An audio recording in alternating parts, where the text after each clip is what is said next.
아, 오늘 비가 엄청 오는 가운데 지금 탑골공원에서 문재인 대통령 등이 참석한 3.1절 기념식이 열렸는데 원래 비가 많이 오니까 장소를 옮기자고 했다예요.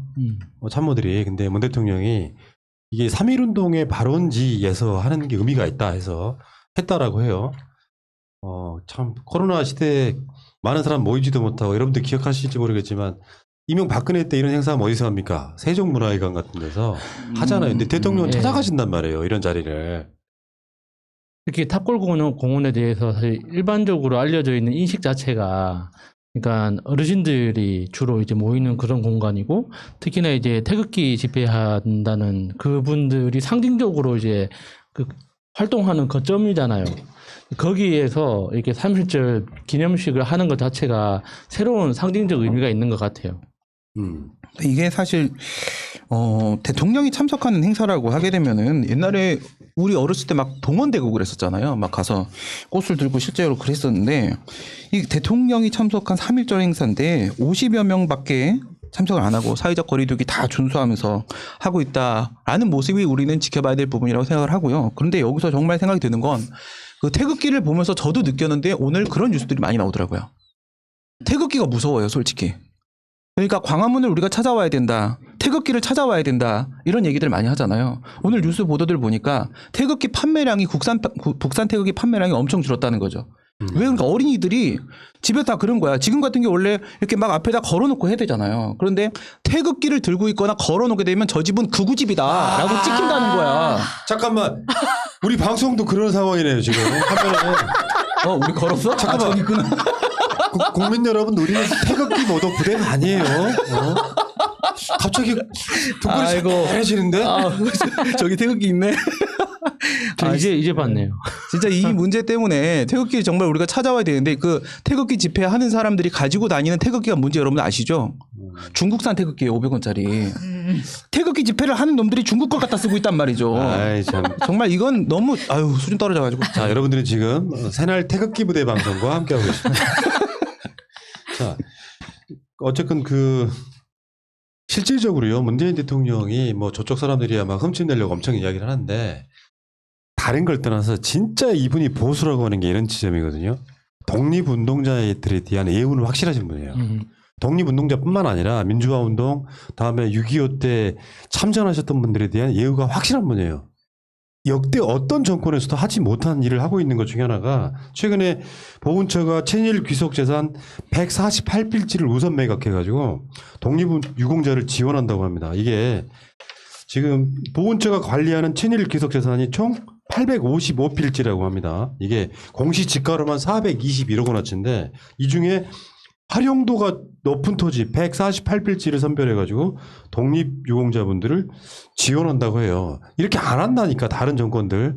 뭐 예를 들면 이명박근혜 때 이 박근혜는 자기 아버지가 완전 친일 부역 군인이었고 이명박은 일본에서 태어난 놈이야. 그 사람들 입장에서는 요식행위로서 독립유공자를 이렇게 우대하긴 했겠지만 되게 그 세력들이라고 하는 게 다 친일했던 사람들의 뭐 자손이거나 그런 경우가 꽤 많아가지고 이런 사람들이 정권을 잡으면 형식적으로만 행사를 합니다. 근데 실제로 문재인 대통령은 독립운동 유공자분들에 대해서는 확실하잖아요. 이게요. 누가 한 걸까요? 102주년 3.1절을 기념해서 이 148필지인가요? 네, 이거를 지금 이제 매각한 다음에 독립유공자 분들과 그 가족분들에게 이제 생계 지원 등을 해준다고 하는데 이게 추미애 장관이 한 거예요. 맞아요. 이게 추미애 장관이 했던 업적 중에 하나입니다. 이게 광복회 김원웅 그 회장이 추미애 장관을 만나고 얘기를 했어요. 나는 우리가 이 친일 반민족 행위자를 찾아주겠다. 그것까지는 우리가 자료가 있다. 그런데 법적인 절차는 내가 모른다. 그건 법무부에서 해달라. 이렇게 해서 당시 법무부 장관인 추미애 장관을 만나 부탁을 했고 그때 찾은 게 이 148페이지예요. 이거를 지금 문재인 대통령이 이거를 이제 푸는 거거든. 그래서 이게요. 원래 그러면 이 법이 두 개가 들어가는데요. 하나가 친일 반민족 행위자 재산의 국가 귀속에 관한 특별법이라는 친일 재산 귀속법이 있고 이걸 가지고 친일 반민족 행위자들의 재산을 찾아내 가지고 국가에 귀속을 시키는 거예요. 그러면 여기에 보면요. 이 국가 귀속 재산은 어디다 쓰냐?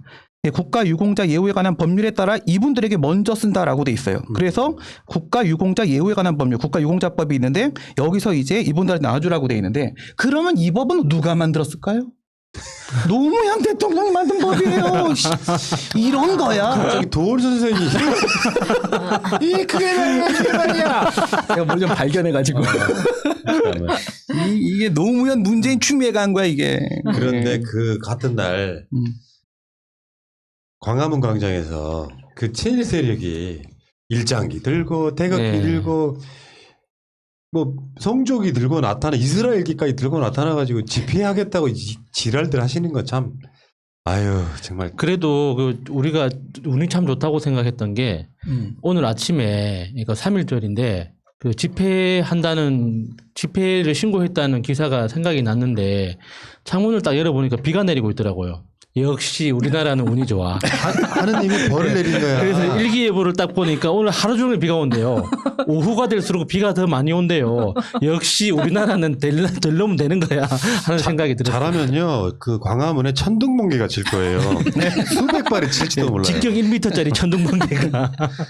네. 근데 이거는 진짜 이 집회는 계속적으로 말씀드린 대로 허가받고 하는 건 아니고요. 그냥 신고만 하면 할 수 있는 건 맞는데 경찰청이랑 서울시에서 금지 통고를 한 겁니다. 하지 못하게 5개 금지 통고를 했는데 법원이 지난번에도 그랬잖아요. 엄격한 조건을 건다라고 하면서 조건부 집행정지 윤석열한테 해줬던 그 집행정지를 요번에 또 내려줬단 말이에요. 그런데 경찰들이 이번에도 한 5천 명 정도가 투입이 되는데 지난번에도 그랬지만 사실 문제가 생겼어요. 조건이 엄청 엄격했지만 그래서 이게 현실적으로 행정력으로 사실 힘든 부분이 있는데 비가 온 거죠. 네. 네. 사실 법원의 판결 중에 뭐가 있었냐면 그 행사에 참여하려면 최근 며칠 안에 받은 음성 증명서를 갖고 와야 된다까지 판결이 되어 있는 상태예요. 근데 지금 얘들 진짜 웃긴 게 우리 공화당 같은 경우는 조원진에 10명 미만의 쪼개기 집회만 신고한 게 150건입니다. 근데 그게 법원도 웃긴 게 그러저러한 이유로 집회를 제한하는 것은 위헌이다 이런 이야기죠. 예, 뭐 핵심은 그런 건데. 표현의 자유를 제약한다고. 그러다가 저번에 광복절 집회가 그 사단이 난 거거든요. 예. 그러니까 어떤 경우에는 다수 국민의 안전을 위해서 이걸 막을 수도 있거든요. 예. 대체 뭐 하는 짓인지를 모르겠어. 늘상 이런 식이야. 그러니까 지금 사법부는 정말 감정적인 것 같아요.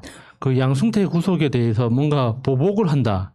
문재인 정부 한번 맛 좀 봐라. 뭐 이런 식으로 대응한다는 느낌이에요. 뭐 어떻게 지금 우리가 정확하게 증거를 확보한 건 아니지만 최근에 나오는 판결이나 이런 행정심판 결과들을 보면 도대체 이 사람들은 법이 목적하는 게 결국에는 최대 다수의 국민들의 맞아요. 안전과 평화인데 그것보다는 법 조문에 대해서 훨씬 더 기계적으로 적용하면서 어떤 기준이 없는 것 같아요. 아니에요.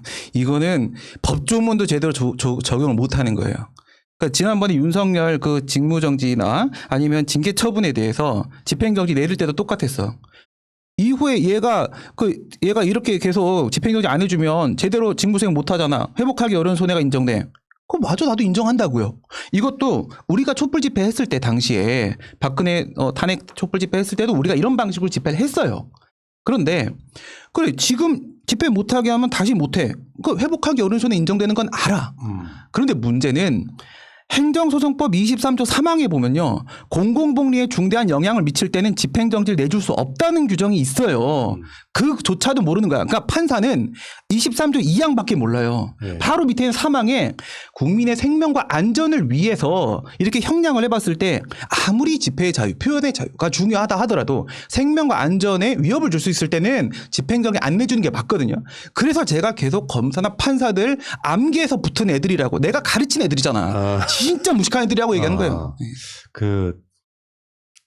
이건 아셔야 되겠죠. 예를 들어서 우리 공화당이나 정광훈이나 이런 사람들이 사실은 자신들의 이익을 위해서 이러는 거거든. 그렇죠. 박근혜 파는 거 아니에요. 제가 엊그저께 동네에 이렇게 떨어져 있는 전단지 한 장을 봤는데 역사상 가장 깨끗한 대통령 박근혜래.